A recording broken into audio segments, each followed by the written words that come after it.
Hello, hi, namaste. I'm Momita Gokhale, your transformation coach, and back with the ninth episode of my podcast series, Rendezvous, the Transformation Story. Well, it's been an amazing journey listening to each story and have been receiving amazing feedback from my listeners. Today, I have with me a very, very good friend, Praveen Dadhich, who is a computer engineer from NIT K Suratkal with 25 years of experience as a technology leader. Praveen has invested much of his career across IT services and software product engineering service companies. His expertise has been in setting and scaling up new teams and centers. One of his strongest beliefs has been fear of regret is bigger than fear of failure, which made him plunge into the entrepreneurial world. He co founded a venture to disrupt the conventional energy efficiency sector. My listeners would be happy to know we started our entrepreneurial career in the same year, that's 2010. He likes to read and has been a keen interest in capital markets. Three other tenets of his life are delight the customer, invest in people, and make tomorrow better than today. It's always been amazing talking to Praveen and listening to him. He brings out very different and diverse perspectives on every topic that he goes deep into. I have enjoyed talking to him, and I'm sure our listeners today will enjoy our conversation. So tune in to know what Praveen thinks about transformation. Hey Praveen, how are you? Hi, Mohammed. I'm doing very well. Thank you. How are you doing? All good, and thank you so much for being my guest on my podcast, Rendezvous, the Transformation Story. My pleasure. So, to start with, I think transformation is a word that all of us would have heard at certain stage of our life. Uh, what does transformation mean to you? Good question. So, see, what I'll do is I'll draw a parallel between, since I come from technology world, I will try to draw a parallel between the software products transformation and self transformation. So, let's say we build a product which was, or let's say we're building a product now, right? The product is created for the present day users, present day technologies, present day expectations from the users. 15 years down the lane, that product will not be able to survive. For various reasons, the business context would have changed, user experience expectations would have changed, the value that the user expects from the product would have changed. So the entire context changes, technology cost changes. So the software product that is being created today, we will have to be transformed 15 years down the lane. There is no choice. No choice, right? So two things will happen. Either the product would have transformed or it would die its natural death. So the way companies approach, so imagine, the days when you and I joined the industry, the context was so different. There were not so many uncertainties. There were not so many variables in the system. Versus today, uncertainties are high. The number of variables are so high. The context is completely changed. So will it be again 15 years down the lane, right? So the way companies approach this situation is don't do anything, all right? 15 years down the lane, either we will make a lot of investment and transform it completely, or you'll not have enough money to do it, right? And you'll die a natural death. So even if you have money, even if you have muscle power, 50% of them will fail. in the transformation. 50% would succeed. Now, this is one approach. Second approach is what we do today in the soft product engineering world is that we make gradual changes in the software products.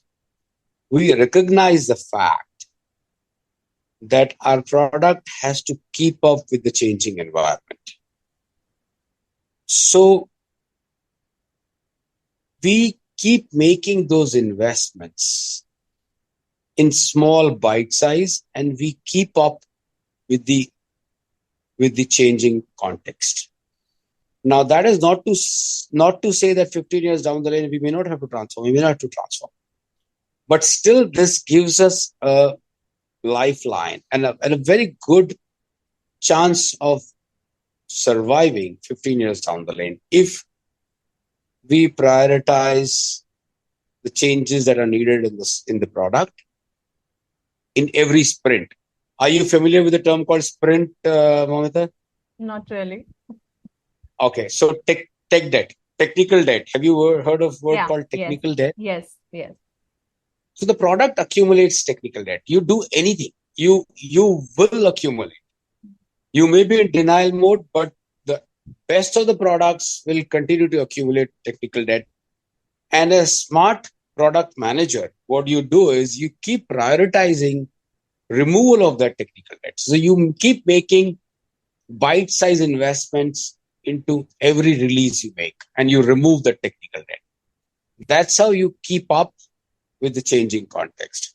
Now, the way I look at myself as a professional, or even as, let's say, a father, or as a husband, or as a friend, I know you wouldn't call me a good friend, or at least a good, nice friend, but I will still say I come from this school of thought that I need to keep up with the changing environment, with the changing context. So I make sure I make right investments into my self-development. I make investments into changing myself. I keep myself adaptable because that's the key. And over a period, you will be a transformed person. So that's how I see it, that you keep making these investments, keep removing your technical debt. You are getting outdated every day. If you're not doing anything with yourself, you are getting outdated every day. The context is changing, the business environment is changing, customer expectations are changing, technology is changing. You are getting outdated. So keep making those investments, and at some point you feel that you've transformed. I don't believe in big bang transformations. I am going to do this, and 10 years later, I will transform myself and become a different personality. To my mind, it doesn't work. What works is this, that you keep changing yourself, be adaptable, be flexible, keep making right investments into yourself. I don't know if I answered. Long answer to a short question. Well, long answer, I don't know, but definitely a deep answer, Praveen. Knowing you and interacting with you, I'm not surprised with the approach that you're taking to this conversation for sure. And I love the correlation that you're doing in terms of the product, the organization, and yourself. So, and two very critical words you're using, and change and transformation, and keep changing every day, and be it everywhere. I mean, all parts of me, I would say, we all undergo changes, but is it a transformation? That's a question that we have. So at this point, what I'm tempted to ask you is, when was the first time that this thought triggered in your mind as to what is transformation, or you faced it? Okay. So let's look at this way. When I started working, the needs of the market were X. Then when I made a first switch, to a job where we worked together, the needs were very different. Then I became an entrepreneur. At that point in time, it became very clear to me that I will have to be a different professional. I will have to be a different uh, person in my personal life if I want to become an entrepreneur, because I came from a manager for, let's say, a portfolio manager for software projects, to entrepreneurship, which was like running a business. I continued to work in my business, and I realized I actually had to work on my business, not in my business. And that point in time, I thought I needed a transformation in my approach completely. From that point onwards, I have continued to make gradual changes in myself.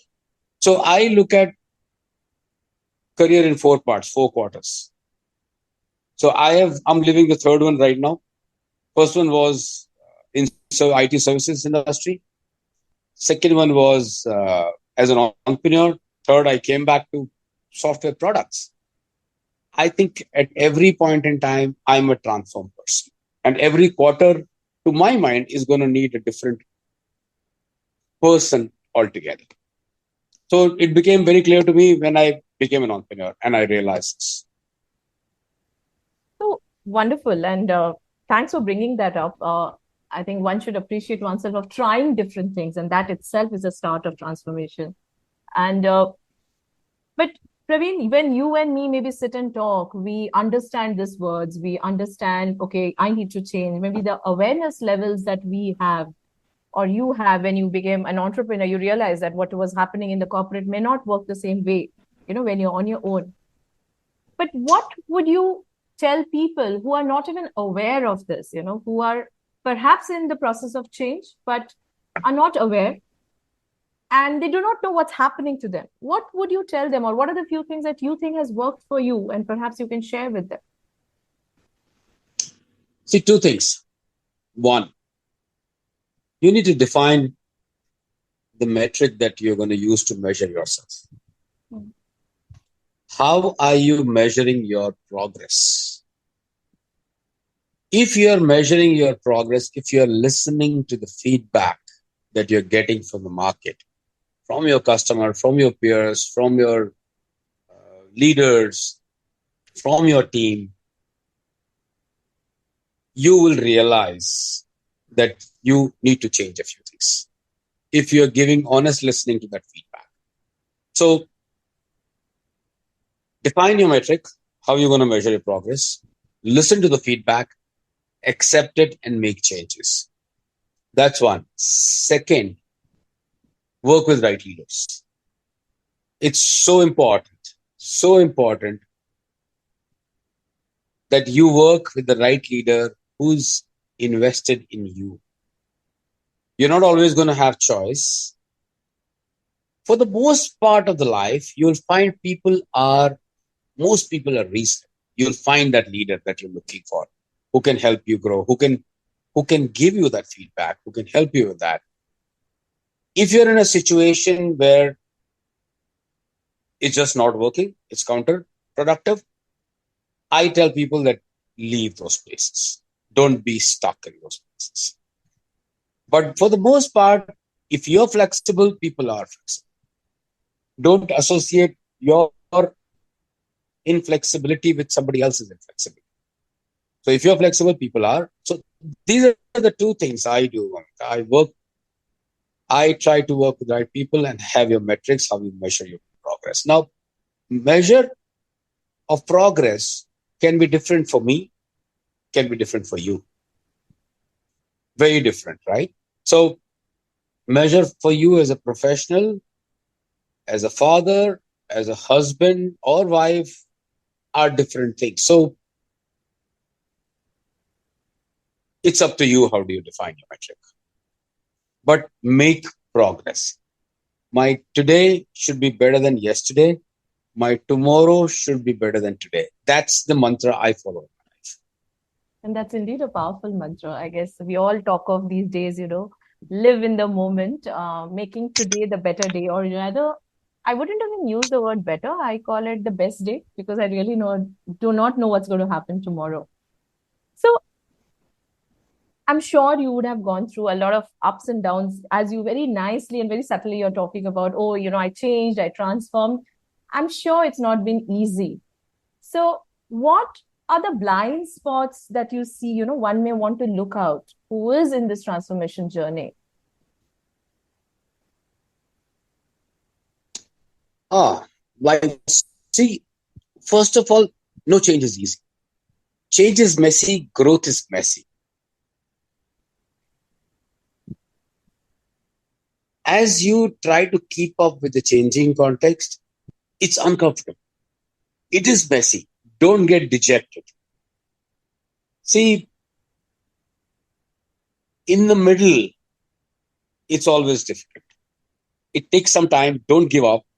You you keep working on it, and you will realize that after some time, you feel extremely comfortable with the situation.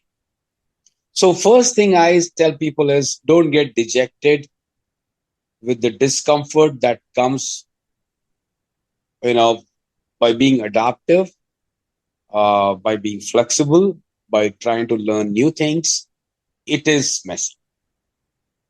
That's one. Blind spots, I would say, having right mentors is really a very important thing. You know, I was fortunate. I was fortunate to have good mentors in life. I always looked for mentors. You and I were fortunate that we had some common mentors. So I still, Lalit, I keep going back to him, Momita. I don't know if you are, I keep going back to him. So those are the two things I would suggest. Don't get dejected of the messiness. Find right mentors, people who can advise Yeah. You're taking me back to those days where I was a professional and you. Yeah. working because it's been like a long time that I'm on the other side.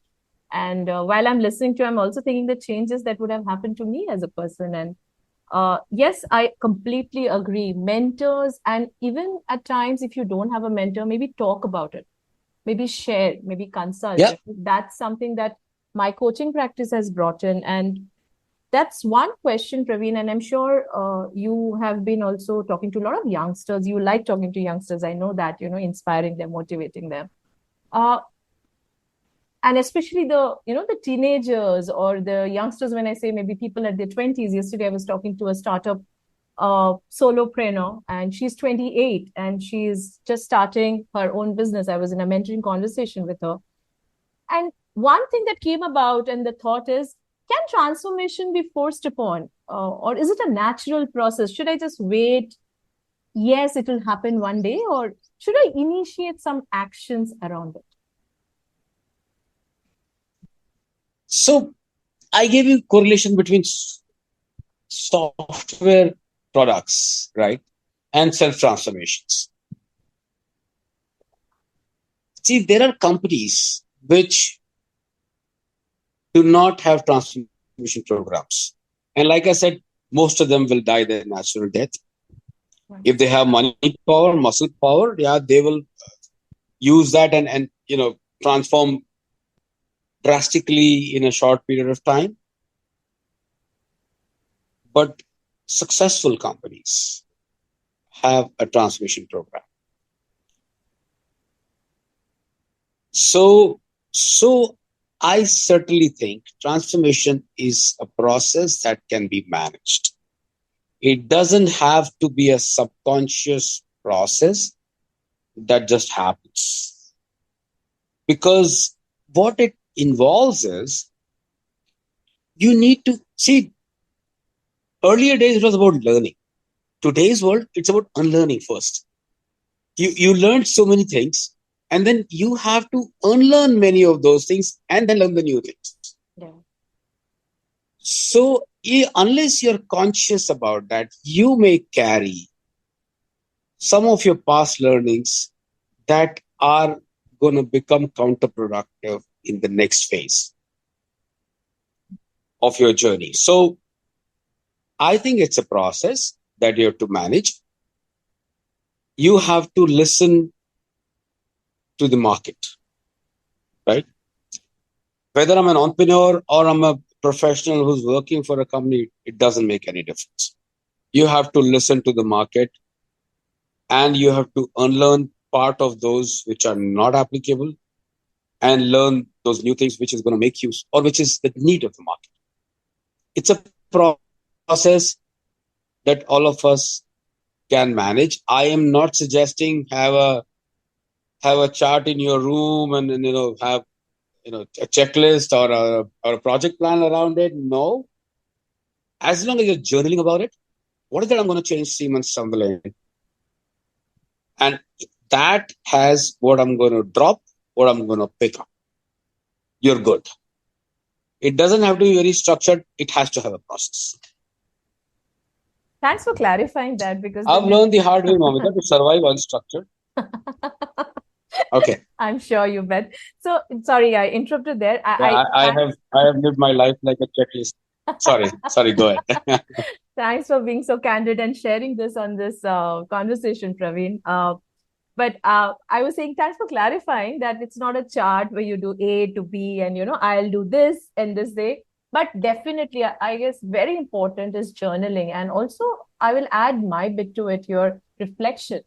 And that you're speaking to me and you're sharing all this will not be possible if I've not reflected as to what has worked for me and what has not worked for me. Yes, please. You want to say something? Ab- Absolutely. So Yeah. when I say Yeah. my today has to be better than yesterday, my tomorrow has to be better than today. Without reflection, you don't know. Exactly. You don't know. So you have to reflect. Yeah. Some people may do it quarterly, some people may do it 6 months. Take a pause and reflect is absolutely necessary. Otherwise, you don't know what to drop, what to pick up. Yeah. So you reflect, you listen to the market, and you make right changes. Reflection is something that should be part of life. Yeah. You know, you should do that. If you can't do it every day, if you do it every day, it's simple. If you can't do it every day, you do it periodically. But reflection is a non-negotiable. Mhm. If you're not doing that, then you're just moving. You're just walking, but you don't know if you're making progress. And it also connects to what you had mentioned earlier, the measure as to what, how you're Yeah. measuring your growth. And once I'm reflecting, I get that clarity. Okay, am I in the right path? Is it, and then I may get ideas to move further. Yeah.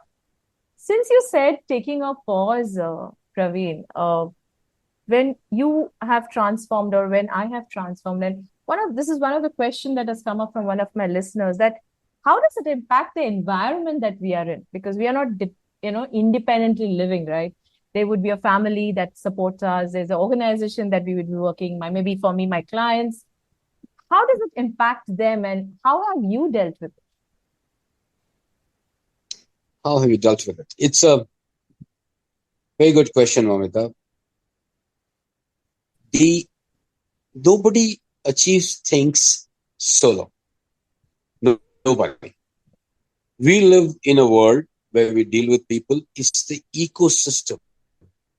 You're going to need help of that ecosystem. Absolutely. So you have to make, I wouldn't say contracts, but you have to make, get agreements from all the important stakeholders, what you're going to do, because it does impact them. And also, you will also have to do a few things in return for them, right? You have to make things comfortable for them as well. So you'll have to be flexible.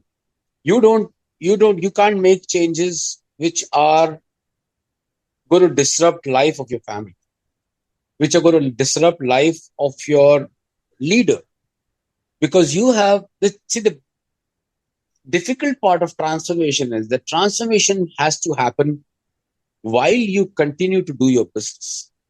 Your business, as usual, has to happen, and transformations are a parallel activity. So you really need to have support of all these people. Biggest stakeholder is your family. And I would say your immediate on the because if you're trying to make changes on professional life, your family gets impacted. You have to have conversations with your family. So the first person I spoke to when I took the plunge as an entrepreneur was my wife. And I was very clear. If she feels uncomfortable, I will not do it. And her answer was, go chase your dreams. I was like, okay, I have the biggest stakeholder with me. In business, it's your team, it's your customer, it's your leader. And if you know me a little bit, Momita, my priority is always customer, team, and your leader. So I would say these are your stakeholders. This is how you have to make agreements with them so that you both of you are supported to each other. How can I forget, Praveen? You're known as the customer's man, right? So it's like customer first and then Yeah, next, yeah. So we used to pull you in those days. Um, so yeah. Praveen, one thing One that, other thing yeah, sorry. Yeah, go ahead. sorry, go ahead. I was going to go back to your blind spots Yes, question. yes. While I was talking about this, I realized that one thing I didn't mention, that when you reflect, Mm, more often than not, we try to get carried away by the image that we have of ourselves. mm. And the truth is that has no value. You are what the world thinks of you. So you that's the mirror you need to carry. Never get driven by your own perceptions of yourself. That's why I say feedback is important. Listen to the people, listen to the ecosystem, listen to the customer. Don't get carried. That's a blind spot I thought I should mention here. And very Okay. apt one, very Sorry, I apt one. No problem. You can jump here and there. I love the way the conversation is flowing, Praveen, and it's all going in sync. So you can just feel free on that. One question that I come in, and a lot of people, as you said, change is messy, growth is, there is that emotional angle to this entire change, when one goes through change or when one goes through transformation, having the support of your family, having the support of everyone around you, but still, you yourself are in a journey where you don't know what's going to happen. So, what would be your advice? How do you manage that moment of emotion? that reminds me something, Mamita. When I was starting as an entrepreneur, a friend of mine told me, he said, Praveen, this journey is going to be lonely. Okay. And he's a successful entrepreneur today. He made a big company. He said, it's going to be a lonely journey. You will be sitting with people, but you will still be lonely. So set your expectations that it's going to be a difficult journey. It's going to be lonely journey at times. So end of the day, Amrita, you have to own your transformation. You have to own your change. There will be a lot of times when you'll break. Talk to people. Talk to people. Though you have to own, I said it's going to be lonely journey, but that does not mean that you can't leverage the ecosystem. I'm sure you have friends. I have relied a lot on my friends. So you get the right people to talk to you. First, get that out. Have a discussion. Don't keep it with you because it's important for you to know additional perspectives than what you have or to hear that. Talk to your friends. I'd like to share that. Talk to your mentors.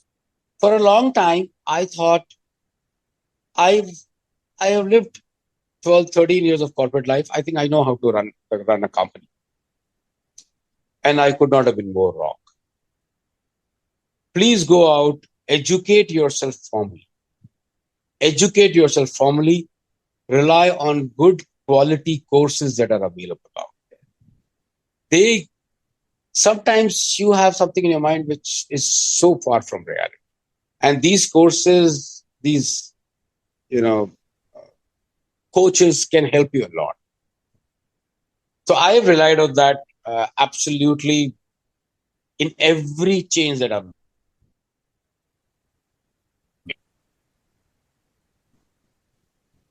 This is, I mean, when I'm listening to you, Praveen, I mean, the first part, your friend, I think that's a very powerful statement that he made in terms of entrepreneur is can be very lonesome.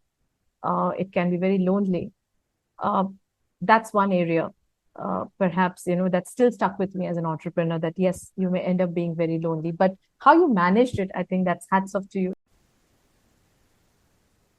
So, Praveen, I'm sure you have been reflecting a lot, and that's something that perhaps personally I do it every day, every now. Uh, is there any moment, if you take a pause today, and is there any moment or is there anything that you would like to transform about yourself?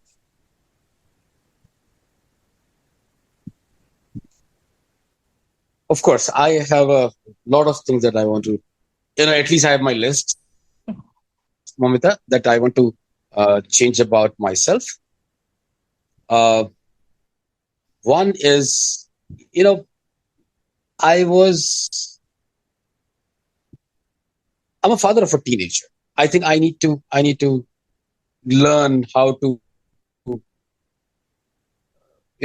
how to be a good parent of a teenager. I don't think I know that well, but I'm trying to learn. So far, it's worked well. Okay. Reasonably well, if not well. I think I need to transform to become a good parent of a teenager. Uh, that's one thing I definitely want to transform about myself. Then, what I do want to transform about myself is I still haven't learned the art of saying no.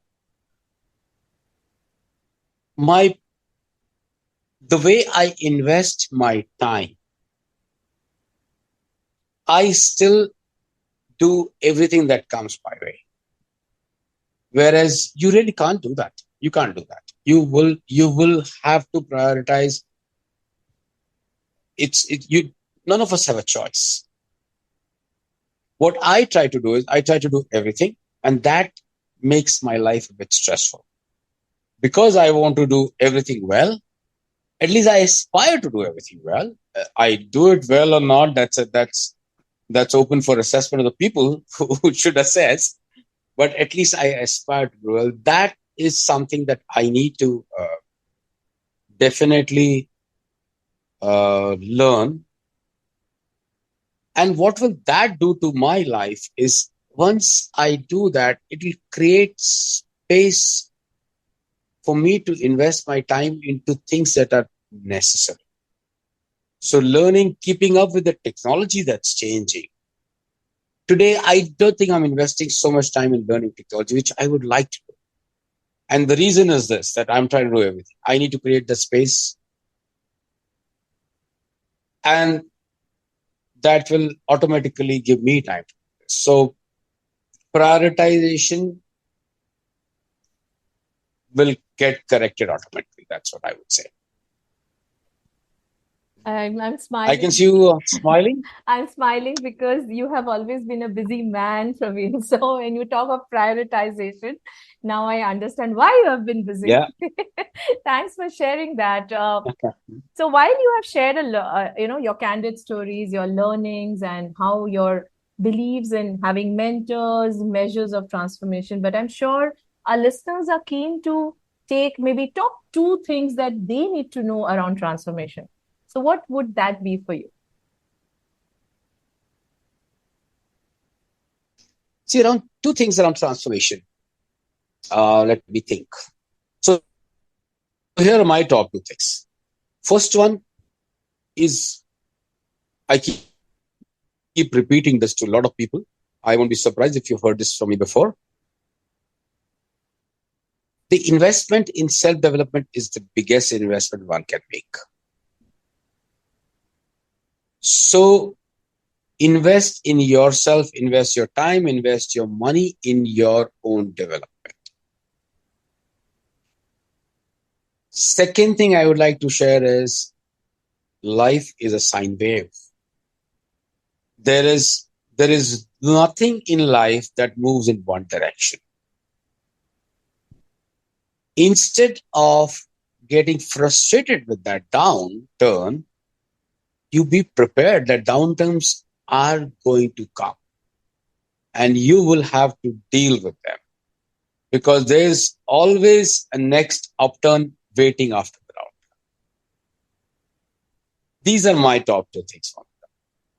Oh, wonderful. While I'm sure our listeners today are enjoying our conversation.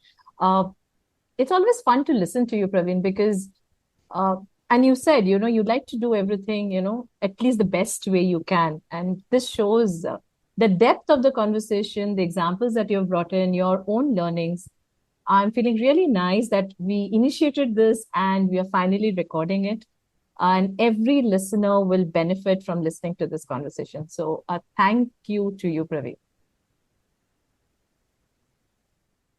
Thank you so much, Mamita, for having me. And I hope this is worthy of your listeners' time. 30 minutes they're going to invest. I hope it's worthy of their time. Oh, I am sure. Don't worry on that. Thank you Thank you, so much. Praveen.